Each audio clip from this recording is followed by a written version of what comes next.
चलिए अब एक कॉन्सेप्ट टेस्ट करते हैं।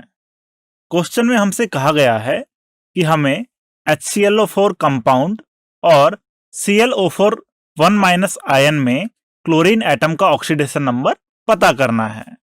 तो चलिए अब आप इस वीडियो को 1 मिनट के लिए पॉज कीजिए और क्लोरीन एटम का ऑक्सीडेशन नंबर पता लगाइए। चलिए अब इसका सॉल्यूशन देखते हैं। तो सबसे पहले हम HClO4 कंपाउंड की स्ट्रक्चर ड्रॉ कर लेते हैं, जिसमें सेंट्रल एटम हमारा क्लोरीन एटम होता है।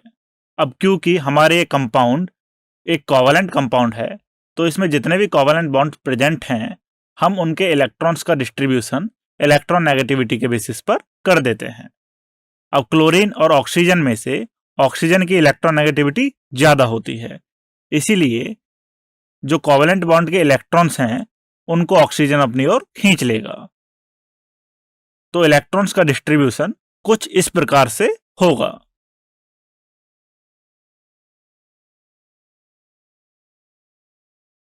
अब जो अगला बॉन्ड है वो ऑक्सीजन और हाइड्रोजन एटम के बीच है, जिनमें से ऑक्सीजन की इलेक्ट्रोनेगेटिविटी ज्यादा होती है, इसीलिए इस बॉन्ड के इलेक्ट्रॉन्स को भी ऑक्सीजन अपनी ओर खींच लेगा।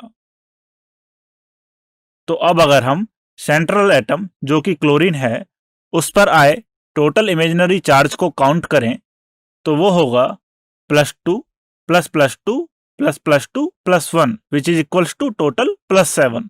दैट मीन्स क्लोरीन का ऑक्सीडेशन नंबर यहाँ पर +7 है।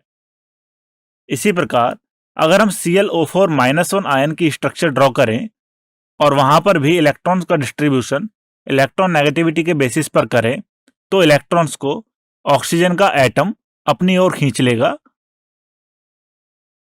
और इलेक्ट्रॉन्स का डिस्ट्रीब्यूशन कुछ इस प्रकार से हो जाएगा। अब क्लोरीन और O- आयन में भी O- आयन की इलेक्ट्रोनेगेटिविटी ज्यादा होगी, इसीलिए सिंगल बॉन्ड के इलेक्ट्रॉन्स को O- आयन अपनी ओर खींच लेगा।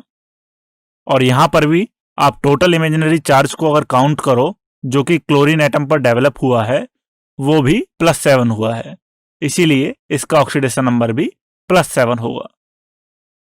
तो अब तक हमने हमारे फर्स्ट टॉपिक में जो भी सीखा या जो भी हमारे लर्निंग आउटकम्स थे वो यहाँ समराइज करके लिखे हुए हैं। आप इसको एक बार ध्यान से पढ़ सकते हैं और नोट डाउन कर सकते हैं। अब इन रेफरेंस क्वेश्चंस को आप आसानी से सॉल्व कर पाओगे।